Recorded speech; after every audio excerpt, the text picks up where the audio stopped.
Baik, kita lanjutkan. Tadi sudah ciri-ciri anak usia sekolah dasar sudah kita sampaikan.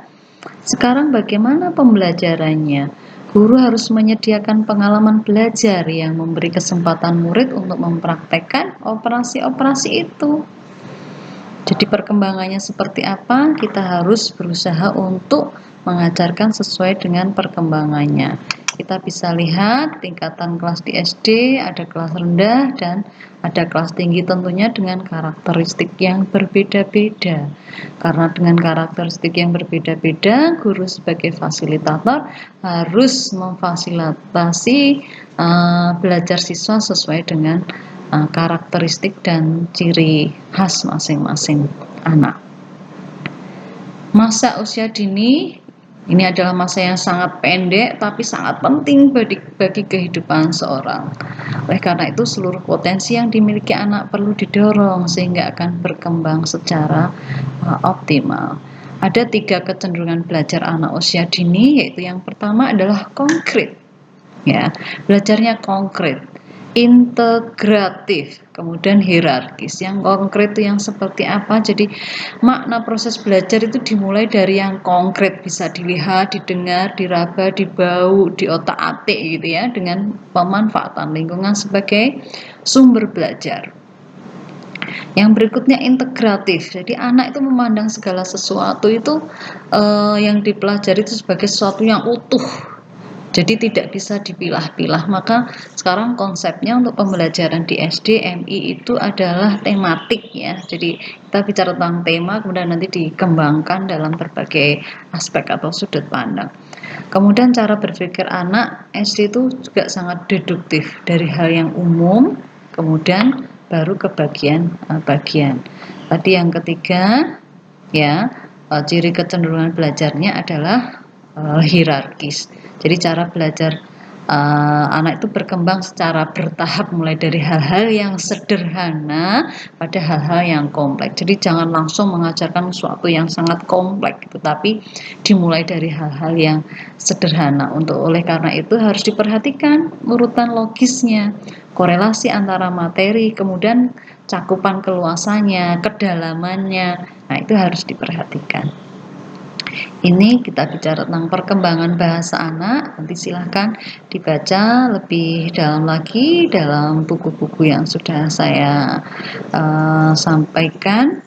Kemudian ada 3 fase perkembangan bahasa anak. Ini menurut Brunner ya dan Bease. Ada fase enaktif, ada fase ekonik, dan ada fase pragmatik. Ada juga dalam rujukan yang lain, tahapan perkembangan bahasa anak itu ada tahap pralinguistik, ada tahap 1 kata, 2 kata, banyak kata. Ada juga fasenya disebut dengan fase fonologis, kemudian fase sintaktik, dan fase semantik. Seperti apa itu nanti bisa dibaca secara lebih mendalam lagi.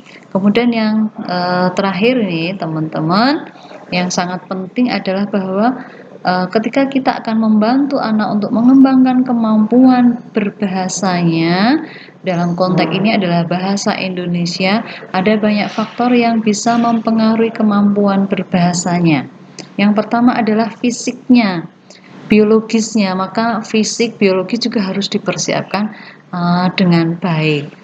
Bagaimana matanya sehat apa tidak, telinganya, mulutnya, hidungnya, kulitnya. Nah, itu semuanya akan mempengaruhi kemampuan berbahasa. Kemudian perkembangan mental, motivasinya, semangatnya, intelektualitasnya, kemudian aspek sosial ya, komunikasi, sosialisasi, pergaulan dengan anak-anak yang lain, dengan gurunya, dengan orang tuanya, dan dengan lingkungan di sekitarnya itu juga akan mempengaruhi. Kalau kita mau belajar bahasa Indonesia yang baik, pasti anak akan berkumpul, harus berkumpul, bersosialisasi, berkomunikasi dengan orang-orang yang bahasanya baik, bahasanya benar, santun, tutur katanya lemah lembut, sebagaimana tadi disampaikan Rasulullah. Jika kita hidup misalnya bersama dengan Rasulullah, Pasti kita akan mendapatkan contoh langsung bagaimana seorang Rasul tadi disampaikan dalam video tadi. Jika berbicara itu jelas, ya, tegas, ya, lemah lembut, ya. Kemudian akan diulangi sampai 3 kali supaya yang mendengarkan itu betul-betul bisa memahami dan tidak salah paham dengan yang disampaikan oleh Rasulullah. Saya kira itu saja yang saya sampaikan dalam video pembelajaran kali ini. Jika ada hal-hal yang ingin disampaikan, silahkan ditanyakan, kita diskusikan dalam forum diskusi pada aplikasi pembelajaran e-learning kita. Terima kasih, mari kita tutup untuk perkuliahan pada hari ini dengan membaca hamdalah bersama-sama. Alhamdulillahirrabbilalamin. Semoga apa yang kita kaji ini meskipun sedikit karena keterbatasan waktu dalam proses recordingnya, jadi tidak panjang-panjang untuk penjelasannya atau klarifikasinya. Untuk lebih detail jelasnya silahkan dibaca referensi-referensi yang relevan untuk materi kita pada hari ini. Terima kasih, mohon maaf yang sebesar-besarnya. Wallahul muwaffiq ila aqwamit thoriq. Assalamualaikum warahmatullahi wabarakatuh.